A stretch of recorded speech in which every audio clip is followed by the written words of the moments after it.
नमस्कार साथियों, बदाला प्लेटफॉर्म में आपका स्वागत है। एनसीईआरटी क्लासिक्स लेसन नंबर 15 हमारे चारों ओर वायु, एयर अराउंड अस। इसमें अपन देखते हैं आज कि पानी तथा मिट्टी में रहने वाले जो जीव हैं और जो भी पौधे हैं उनको ऑक्सीजन कैसे मिलती है, कैसे पानी में ऑक्सीजन प्रेजेंट होती है, एयर प्रेजेंट होती हैं।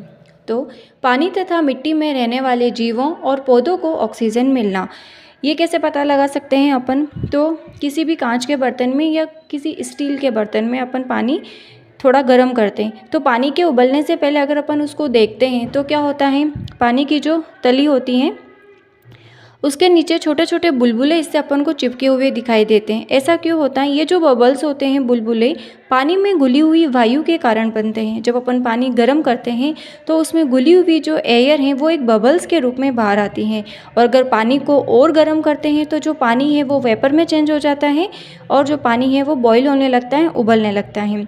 इसलिए श्वसन के लिए पानी में घुली हुई ऑक्सीजन का उपयोग करते हैं जो जीव पानी में रहते हैं। और जो जीव गहरी मिट्टी के अंदर रहते हैं उन्हें भी श्वसन करने के लिए या सांस लेने के लिए ऑक्सीजन की आवश्यकता होती है। तो वे सभी कहाँ से प्राप्त करते हैं ऑक्सीजन या वायु? जो पानी के अंदर घुली हुई हैं, जो मिट्टी के अंदर भी प्रेजेंट होती हैं। आगे देखते हैं, जो जीव पानी में रहते हैं वे श्वसन के लिए, रेस्पिरेशन के लिए पानी में घुली हुई ऑक्सीजन का उपयोग करते हैं। अब ये तो हो गया पानी में रहने वाले जीवों को ऑक्सीजन कैसे मिलती है। अब क्रियाविधि कि मिट्टी में किस प्रकार से ऑक्सीजन प्रेजेंट होती है। तो अपन क्या देखते हैं कि एक बीकर में सूखी मिट्टी भरते हैं, मिट्टी, इसमें पानी डालते हैं तो मिट्टी से भी बुलबुले निकलते हुए दिखाई देते हैं। देखा ही अपन ने एक्सपेरिमेंट, अगर अपन गमले में भी कोई मिट्टी भरते हैं फिर उसके ऊपर से पानी डालते हैं तो एकदम से बबल्स दिखाई देते हैं। तो ये बुलबुले क्यों निकलते हैं कि मिट्टी में भी वायु प्रेजेंट है, और मिट्टी में पाए जाने वाले जो जीव होते हैं और पौधों की जड़ें श्वसन के लिए इसी वायु का उपयोग करते हैं। और मिट्टी के जो जीव होते हैं, जो मिट्टी में प्रेजेंट होते हैं, वो गहरी मिट्टी में बहुत सारे छिद्र बना लेते हैं, पोर्स का फॉर्मेशन करते हैं, और इन पोर या छिद्र के द्वारा वायु को अंदर और बाहर जाने के लिए एक जगह उपलब्ध हो जाती है। लेकिन जब भारी वर्षा होती है तो क्या होता है, इन छिद्र में भी जगह जगह पानी भर जाता है। फिर क्या होता है कि इस स्थिति में अगर उन पोर्स, मिट्टी के अंदर जो पोर्स प्रेजेंट है उसमें भी अगर पानी भर जाता है तो ज़मीन के अंदर रहने वाले जो भी ऑर्गेनिज्म हैं, जो भी जीव हैं, वो ज़मीन के बाहर आते हैं। क्यों? क्योंकि श्वसन करने के लिए, सांस लेने के लिए। तो जो अर्थवर्म है, केचुआ, जिसे किसान का मित्र कहा जाता है, केवल भारी वर्षा होती है उसी के समय वो ज़मीन से बाहर निकलता है श्वसन करने के लिए। तो ये अपन ने देखा है कि पानी तथा मिट्टी में किस प्रकार से वायु प्रेजेंट होती हैं। ये अपना चैप्टर कंप्लीट है, हमारे चारों ओर वायु। 2-3 इसके ऑब्जेक्टिव क्वेश्चंस देखते हैं।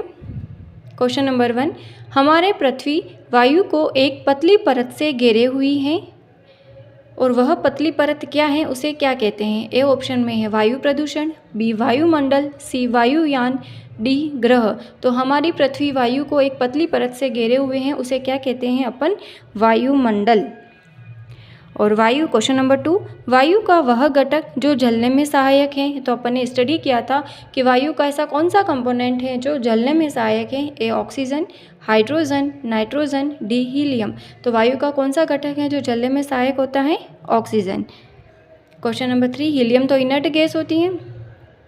क्वेश्चन नंबर 3, वायु में सर्वाधिक पाई जाने वाली गैस है। ए ऑप्शन में है CO2, B nitrogen, C hydrogen, D oxygen. तो वायु में सर्वाधिक पाई जाने वाली गैस अपन ने कितने प्रतिशत पाई जाती है वो भी देखा था, पूरा टेबल बना करके भी और चित्र के माध्यम से भी। तो वायु में सर्वाधिक पाई जाने वाली गैस कौन सी होती है? नाइट्रोजन 78%।